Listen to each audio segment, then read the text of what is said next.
Hi everyone, Keith Arkenberg Farms. Now, if you watched the video last week talking about how not to start planting too early, this is a prime example right here. All the YouTube farmers out there, one clicks on their videos, tell you to start planting right now. It is literally 22 degrees outside right now. Why would I start planting outside? Instead, there's a bunch of other things you need to be focusing on this time of season, and currently doing them right now. One of my least favorite tasks, actually starting to work on this greenhouse, getting everything cleared out. As you can tell, I got a little bit of a grass disaster in here. Not of my own doing, but mainly my fault because I didn't pay enough attention. But anyways, today we're going to get into what you should be doing this time of year and not worrying about planting in your fields quite yet. Remember, we're in the center of the country, zone 6B, so your climate will differ where you're at. Some can start planting further south. Up north, don't even think about it. So take you into it, and we're going to talk about it. Here we go.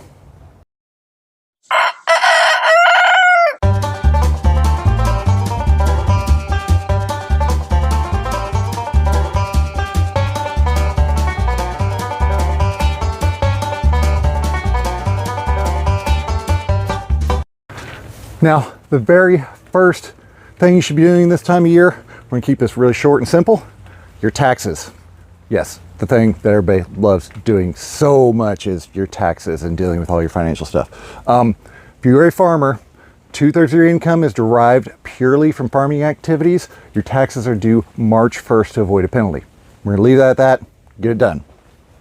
Second thing, let's start prepping, getting everything ready to go. As you can see behind me, which I was just talking about, I have a little bit of a grass disaster in here. Now, like I said, not entirely to my own doing. This was cucumbers, and cucumbers last summer were in a 90-foot long farmer friend cat tunnel. I had an employee come in. There was a bunch of grass creeping up from the side over here and some weeds, and the same thing over here. I asked them to take it out, put it to the ends. Instead, they took it all out and put it in the middle, which is not good because all of this has grass seed in it. And now, instead of just having seed on the corners, which you get from grass creeping in anyways, now I have it down the middle of my tunnel. But I've got a solution for that. This year, we're going to get these tunnels cleared out early, like we're doing right now. This is going to be our greens tunnel, so it will be highly cultivated, and I can hopefully burn a lot of that seed out. But before we ever do that, I'm going to get everything out of here. I'm not going to work the soil a single bit. It is dry as a bone in here right now. And then when I click on right here, my overhead irrigation, get the soil moisture up in here, which should take a couple days worth of watering. I'll have to really be diligent about when I do it because I don't want to have to turn on my whole entire watering system. I'll probably end up running a hose to the main line over here, which is back over in the corner. We've got hydrants that pop up in the corners of all these greenhouses, so we can run water where we want, when we want. But I gotta be careful not to freeze the system. It's very important because I do not like to be frozen. Stuff breaks, stuff cracks. So we're gonna do that, get the soil moisture up, tarp it, 2 weeks. Then I'll come in and actually establish my market beds again in here, because there's 4 beds. There's 1, 2, 3, and then finally 4 over here in the corner. And then I'm going to re-tarp, because again, this is the only place I can use tarps on my farm because it's not windy in here. I've got cover. And then as I plant, I'm just going to take the tarps back as I go. So I'm going to try to leave this covered as long as possible. I might even open it up again, let stuff sprout up that needs light to germinate, cover it back over. I'm really going to play with it and focus on this tunnel this year because as I work my way, I'm going to have to actually work my way down the tunnel, planting this thing out, so it gives me time to work with. And again, because we still have green production in the high tunnel that's over winter. There's a little bit of spinach left, but I got room in there to actually work and not jam up my program with the fact that I've got to get tomatoes in there, and I can't have anything in the way of my tomatoes or it's not fun. I've got to like go through it and drill holes in between them and in the rows, and I don't like doing it. So next we're gonna go and check and see if we could even plant in here if we want to. I'm gonna go grab my soil thermometer real quick. So I got my handy dandy InstaRead thermometer here. we're going to check the soil temperature here in the greenhouse and then go out in the field block if we can, because it's 20 some degrees out there and I think the ground's frozen solid. But here is the greenhouse temperature. And it looks like we are going to settle right about 46 degrees in here. So our soil temperature is actually 45 degrees. Nothing is going to germinate at this temperature. Maybe possibly carrots, and I know the temperature will come up a little once the ground dries out or gets a little bit of moisture in it, because it is bone dry in here, as you can see. Now out here in the field block, 34 degrees soil temperature.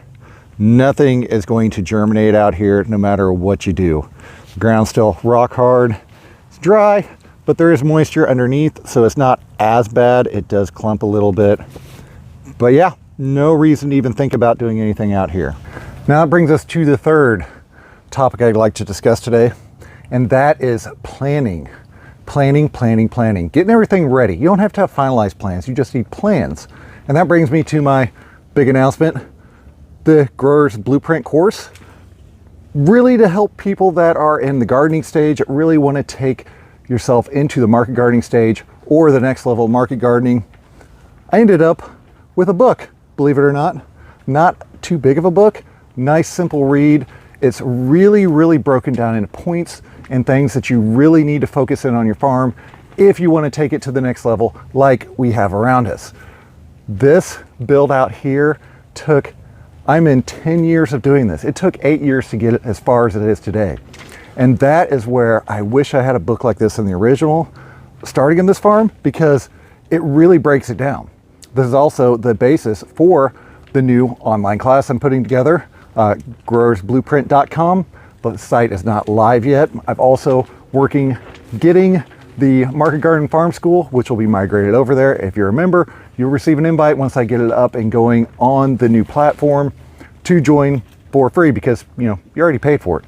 So I've also got the Market Gardening Farm School Digital Tools and Training rebranded as well. It is now Growers Blueprint, and it has a new handle on it. Down in the description, you'll be able to find your links over to there. It's got all of our cool spreadsheets, everything else. The current Market Garden Farm School, which will get you into this, and hopefully in another 2 weeks, we will have the digital book and the paperback available for sale. Now, this will be print to purchase, so when you purchase, it'll get printed, send out. I'm not going to send out a bunch of inventory like this, and we have so many cool places now that do specifically that. So we've been working on planning as well. I'm going to take you up and show you some numbers on the computer. I'm really trying to push our farmers market this year to actually close earlier, and I'll explain that here. This is what I really wanted to show you. As you can see, this is a sale of our farmers market scaled by a maximum of 10 over the time we're there every day.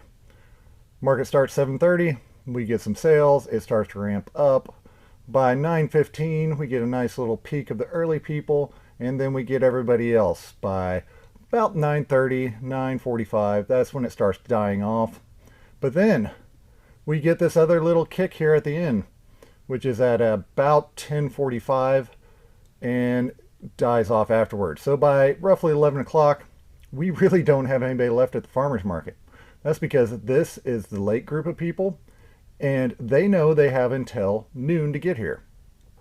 So if we say take that group of late people over here the last half hour and move them up, we gain a more consistent end of the day sale. I really noticed this last season. Come 11 o'clock, basically our farmers market became empty, and it just didn't seem like it was worth actually hanging out there. Now we can look at this another way as well. And if we end at 11, so we're taking that last hour of sales and compress them forward, lo and behold, we have an early peak. We have our midday peak that I'm sure everybody sees. And then because we compressed all these late people that come in the last hour into our last hour sales originally, we gain another peak, which is almost equivalent to our midday peak. And that's really what I'm going to try to push at the farmers market meeting, because why do we need to be there if we're not selling stuff? Otherwise, I'm just going to pack up at 11:30, and as soon as noon hits, we're gone anyways. So that's really what I wanted to show you, and why it's important to really dig into these numbers. We exported this from Shopify by minutes, loaded through ChatGTP to actually combine it into 15-minute increments, averaged over the season from May to September. That's the important part. We didn't want the extreme shoulder season parts because those get very unpredictable. But good information to have, good information to see. I hope that this really helps you focus on where your mindset should be this time of year and what you should be thinking about to get your market garden tuned and ready when it's time to start actually going out in the field and planting.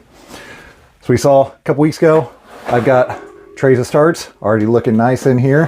By the way, grow rack, lights, the whole entire setup, have all of that listed over at the Amazon Influencer Store.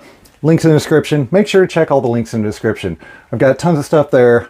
Links to all the stuff that we do here on the farm, outside of farming, and educating and helping everybody with their market garden and their farm in general. So go ahead, check it out. Also, Grower's Blueprint will be up here in a little while. Got some more news next week as well.